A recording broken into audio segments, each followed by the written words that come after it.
One. Hi everyone, I'm Melissa Stoller. I'm a children's book author. I've written 3 books so far. The Enchanted Snow Globe Collection, Return to Coney Island, illustrated by Callie Mettler-Smith, which is a chapter book. And then Scarlet's Magic Paintbrush, illustrated by Sandy Sankey, a picture book. And then Ready, Set, Gorilla, illustrated by Sandy Steen Bartholomew, another picture book. So today and in the next few days, I'll be reading the Enchanted Snow Globe Collection, my chapter book. And I'll be reading one chapter at a time and talking about writing and about how you can get ideas to write your own stories.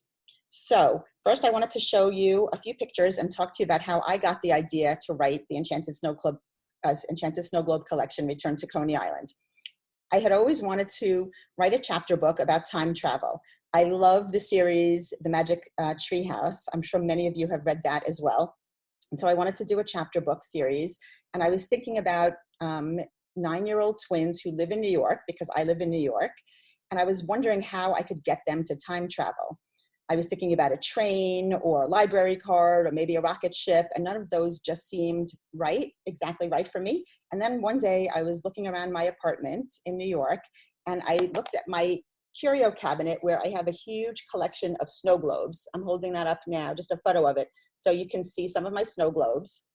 And I thought that might be a great way to get the twins to time travel.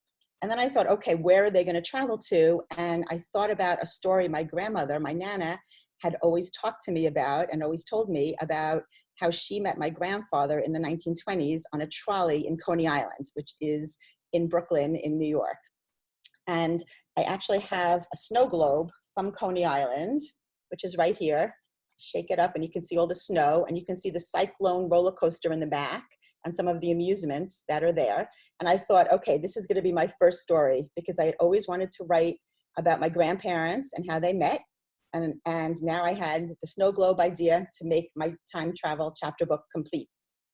So when I was researching, I went to Coney Island, and here's the Cyclone roller coaster that was in the snow globe and that you'll see in the book. And here's some of my family. I was going to take a ride on this roller coaster, but guess what? It was really huge, and I decided to just take a picture of it instead. But it's really fun. It's an old-fashioned roller coaster. And speaking of my family, here are my 3 daughters, and that's my puppy Molly. I'm going to show her to you live in a minute, and she is featured in the story, as you'll see. And this is a picture of my youngest daughter, Maddie, who loves to read, and I'm sure you all do too. And can you guess who this is? If you guessed me, then you're right. That was when I was about 7 years old. And I love to read and write ever since I was a little girl. And I'm really glad that I'm a writer for children right now. So I'm going to start off reading the story, and then I'll tell you a little bit more about how you can get ideas for your very own chapter book. So I'm ready to share the screen, and you'll see also on the photo, that's Callie Mettler-Smith, who's the illustrator for the book. Okay, so there's the Enchanted Snow Globe Collection, Book 1, Return to Coney Island by Melissa Stoller, pictures by Callie Mettler-Smith. And I'm getting my furry friend to show you. There's the table of contents, and there's the first page. And you can see, hopefully you can see my puppy. This is Molly. And you can see, she was a little tired. I just woke her up to show you. You can see that Molly is in the photo, and she's a prominent character in the series. And it's interesting. I always like to show students that I had sent Callie, the illustrator, a picture of the real Molly. And you can see she looks a little bit different than the Molly in the book. Okay, I'm putting her down. And I always tell students that that is great, because the illustrator interprets things the way he or she wants to do, and the writer has her own ideas, but it's up to the illustrator to put out the illustrations just the way they choose to do it. So there's the fictionalized Molly, which I love. And there's Nana and Emma and Simon. And those are the 10 chapters. And there's also a family book club guide at the end, which I can talk about as well. So here goes chapter 1, The Sleepover. And you could read along with me. "Ha, I won again," said Emma. She reached her grandmother's apartment door just before her twin brother Simon. "Only because you pushed me out of the way," said Simon, laughing. The twins both rapped on the door using the secret knock, twice quickly and twice slowly. Their parents joined them, holding the sleepover bags. They lived in New York City, only a few blocks from Nana, but overnights were still an adventure. Nana opened the door and reached out to hug Emma and Simon. The smell of cinnamon floated through the rooms. Simon's tummy rumbled. Nana baked the best apple crisp using an old family recipe. "Don't forget to brush your teeth," said Mom. "Now don't give Nana any trouble," added Dad. "Oh, they won't," said Nana, smiling. "I have plenty planned for the evening." And I'm ready for a page turn. Mom and Dad handed them their bags, gave them each a kiss, and left to go to a fancy party. Loud barking echoed from the back rooms as the twins raced inside to pet Molly, Nana's puppy, who was half Maltese and half Shih Tzu. Belly rub time. After playing with Molly for a while, the twins told Nana about a project they were working on for school. "We need to research our ancestors and present a project to our classes," said Emma. "Can we see some of your old photos, Nana?" "Of course," said Nana. "Let's grab the albums from my bookshelf." "I know what would make our ancestors come to life." Emma plopped down on the couch. "A photo collage." "Great idea," said Nana. "And I also have cards and checkers for later. No TV or phones, you two." "Oh, don't worry," said Emma. "I can't wait to beat you in rummy, Nana." "How about backgammon?" asked Simon. "We'll get to it all," Nana said, chuckling as she reached for an album. "In the meantime, look at these photographs of your mother when she was a little girl." "She's younger than we are," exclaimed Emma. She and Simon had just turned 9. Nana pointed to a photo of a man and a woman standing on a boardwalk. The wind blew hair across the woman's face, and the man reached out to brush it away. "These are my parents, Jack and Jessie," explained Nana. "Your great-grandparents. I wish you had known them." "What are they standing in front of, Nana?" asked Emma. "Oh, that's the Cyclone roller coaster in Coney Island," said Nana. "It's one of the most famous roller coasters in the world. My parents met in Coney Island, you know." "I love that story. Tell it again," said Emma. Nana told lots of stories. This was Emma's favorite. "Maybe we can write about this for our ancestor report," suggested Simon.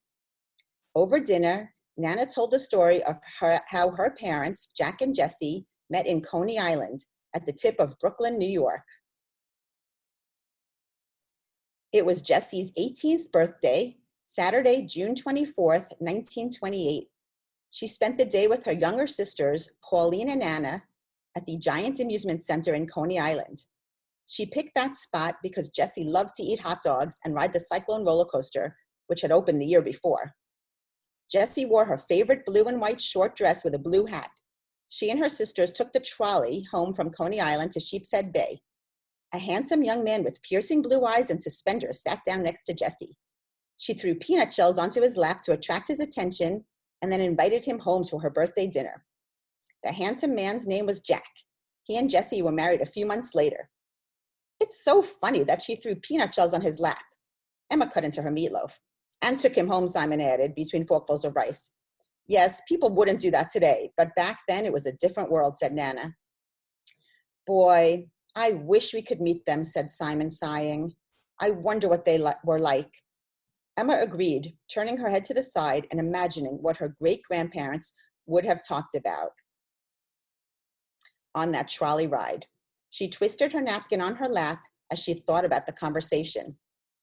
"You know, I have a Coney Island Cyclone snow globe in my collection," said Nana. "Let's find it in the curio cabinet." The massive curio cabinet took up an entire wall in the living room. It reached to the ceiling and was made from a dark mahogany wood with thick shelves. Carvings of flowers, leaves, and curlicues covered the outer panels. Nana used a large silver key to unlock the door. The cabinet was filled with snow globes Nana had collected over the years.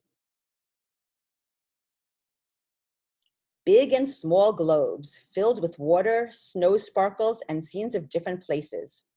The twins had never paid too much attention to the collection, but now they were curious. They leaned forward to get a closer look.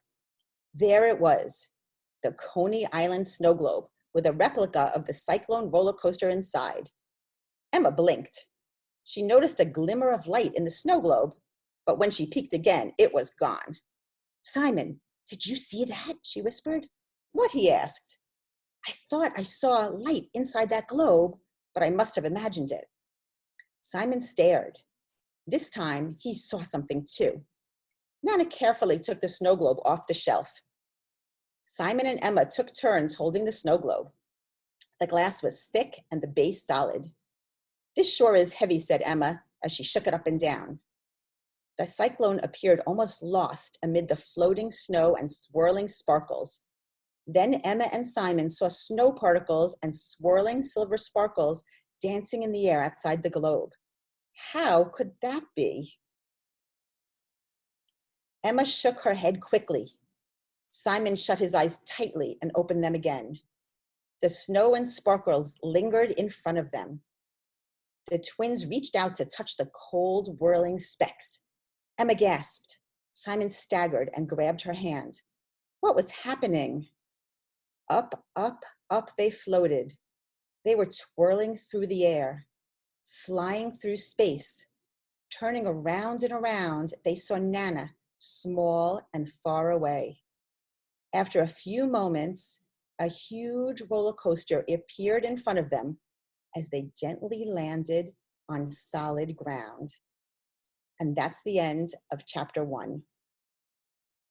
So I hope you've enjoyed chapter 1, and I wanted to leave you with one thought about doing your own writing.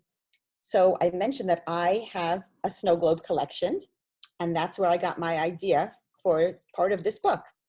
And I also got the idea because of stories that my Nana told me. So here's an idea for you. Do you have a collection that you like? I know my kids always collected rocks or shells or sea glass or even Pokemon cards. What about you? What do you collect? Think about that, and think about perhaps writing a story or part of a story about your collection. I'd love to hear from you about what you collect and if you're doing your own writing based on your collection. And if you don't have a collection, you know what? You can start one now. You can pick up things in your home. You can find things in your yard, or even just right around your house. Start collecting and start writing. Thanks for listening, and I'll be back really soon with chapter 2 of the Enchanted Snow Globe Collection, Return to Coney Island, and I'm sure Molly, the dog, will be happy to be back with you as well. Thanks for listening. Bye.